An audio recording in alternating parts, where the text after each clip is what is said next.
મજામાં જે માતાજી બધાને તમે બધા મજામાં છો અને આજે આપણે જે અહીંયા આવી ગયા છે જોઈ છે આપણે જંગલનો વિસ્તાર જેવું છે આપણા ચાલી ગામમાં વેળ છે અને આપણે સાંજે આજે ચાલી ગામમાં મતદાનની આપણે ચૂંટણી આવે ભાજપવાળાની તો આજે આપણે સાંજે મિટિંગ છે તો ખાસ મિત્રો આપણે વિડીયો બ્લોગ આપણે જોતા રહેજો ખાસ આપણે મીટિંગ છે સાંજે 9 વાગે તો આપણે હામૈયા કરવાના છે પણ માણસો પર આપણે આવવાના છે તો જોવાનું ભૂલતા નહીં તો ભાજપવાળાની આપણે મીટિંગ છે 26 તારીખે આપણે મતદાન છે તો જોવાનું ભૂલતા નહીં આ રીતે આપણો બ્લોગ નવા આવશે તો જોવાનું ભૂલતા નહીં તો ચાલો ડેલી પછી બ્લોગ જ આપણે 5 વાગે સાંજે અને આજે રાત્રે આવવાના છે 9 વાગે મીટિંગ છે તો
આવે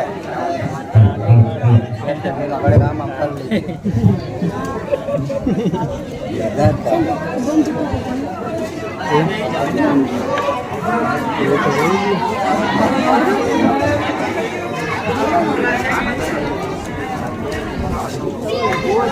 जिला महामंत्री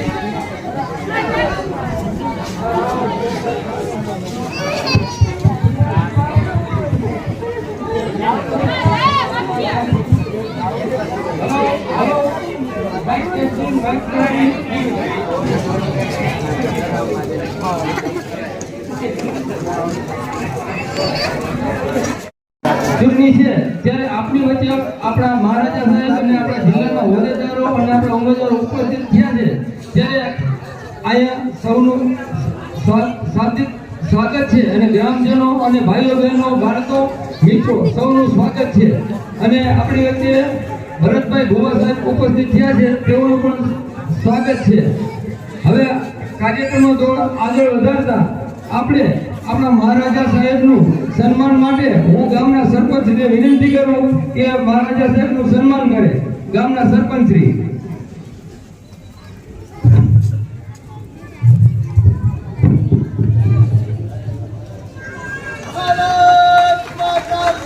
જય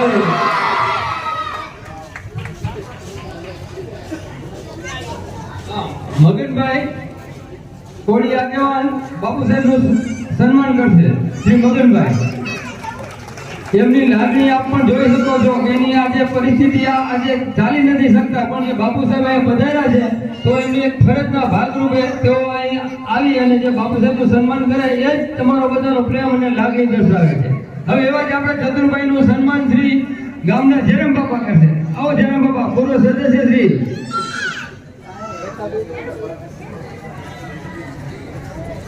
બાકી આપણા જે લોકલાડીલા ઉમેદવાર છે એવા રતિભાઈનું સન્માન બાપા આવો તમે પધારો રતિલાલભાઈનું સન્માન કરો એવી જ રીતે જે ગામના આગેવાનો છે પંચાયત બોડીના સભ્યો છે એ બધા આવી જાય અને લાઈન સર અને આ બધા આપણે બાબુભાઈનું ત્યાંથી લઈ ભરત ભુવા સાહેબનું સન્માન કરે હા સોરી ભુવા સાહેબનું સન્માન કરો બાપા આપણે ભરતભાઈ ભુવા જે પંચાયતના છે ભુવા સાહેબ અને જે આપણા સમાજના આગેવાન છે એમનું સન્માન હવે બધા રમેશભાઈનું સન્માન કરી લ્યો આપણા ઉમેદવાર અને પછી બાબુભાઈ સામજીભાઈ અને અંબાઈનું એક અહીંથી તમારે જે પંચાયતના સદસ્યો આવી જાવ, કારણ કે આપણે નામ નથી લખાય એટલે મને નામની ખબર ન હોય. લાઈનમાં આવતા રહ્યો બધા, પંચાયતના સદસ્યો બધા લાઈનમાં આવતા રહ્યો અને એક એક લાઈનમાં બાકી હોય એનું સન્માન કરતા જાઓ.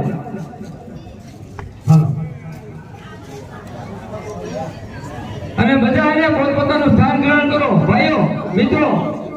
આ નીચે જે જગ્યા છે પાછળના પાછળ જ આપના માટે, તો બધા ત્યાં બેસો. તમારી આ જે ગામમાં જે સંખ્યા થાય એના બેસી અને જે સંખ્યા થાય છે તમારી ગામની શોભા છે. બાપુ સાહેબ આવ્યા છે, બરોબર, તમને ઉત્સાહ આનંદ હોય પણ થોડા બેસી શાંતિથી સાંભળો અને જે માર્ગદર્શન આપે એ.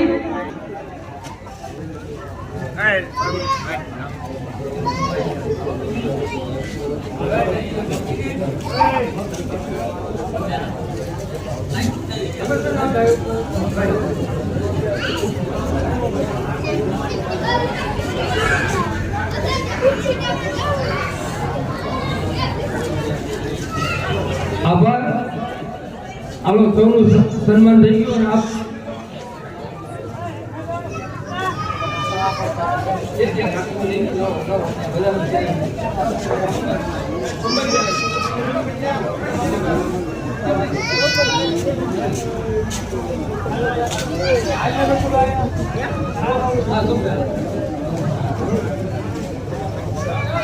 આ કાર્યક્રમ પૂરો કરી અને કોઠારી જવાનું હોય, ત્યાં ગ્રામજનો બધા એક સભા હોય એટલે થોડું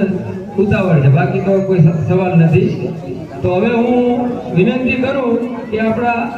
જિલ્લા ભાજપના મહામંત્રી શ્રી ચતુરભાઈ મકવાણા સાહેબને કે આપણે પ્રસંગોથી માર્ગદર્શન આપે. શ્રી ચતુરભાઈ મકવાણા.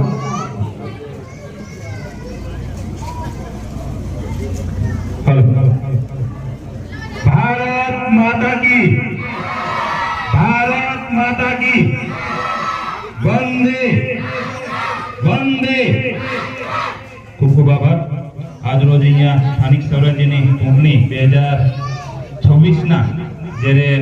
અડધમ વાગ્યા છે ત્યારે આજની આ હસનપર સીટ અને સાથે સાથે પંચાયત જિલ્લા પંચાયત સીટની અંદર પ્રચારના જ્યારે શ્રી ગણેશ કર્યા છે ત્યારે આજે અહીંયા જાલી મુકામે આપણી વચ્ચે જાહેર સભાની અંદર ઉપસ્થિત આપણા મહારાજા અને રાજ્યસભાના સાંસદ માન્ય કેસરીદેવસિંહ ઝાલા સાહેબ એમને જંગી બહુમતીથી ચૂંટાવી અને જે આપણી આઝાદીના ઇતિહાસમાં પહેલી વખત ભારતીય જનતા પાર્ટીની જે તાલુકા પંચાયત બની છે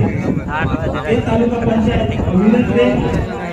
એના તાજના સ્થાનથી તમારા ગામના આજથી સુધી અંતરસિંહનું જેવો એ પ્રતિનિધિત્વ કર્યું છે એવા ધ્યાન બાપાજી પણ છે એના ફળ ગામ લોકોએ પણ ચાલ્યા છે. વિશેષ રૂપે ગામમાં જે કાંઈ સુવિધાઓ જે છે એ ભારતીય જનતા પાર્ટીએ આપી છે. તમને પણ ખબર છે બધાને આ ગામની અંદર આપણે સિંચાઈ માટે થઈ અને પાણી જે છે એની ઘણી બધી સમસ્યાઓ હતી. આપણા તત્કાલીન પાણી પુરવઠા મંત્રી માન્ય પૂજ્યભાઈ બાવળિયા સાહેબે 178 કરોડની સિંચાઈની જે યોજના છે એને સૈદ્ધાંતિક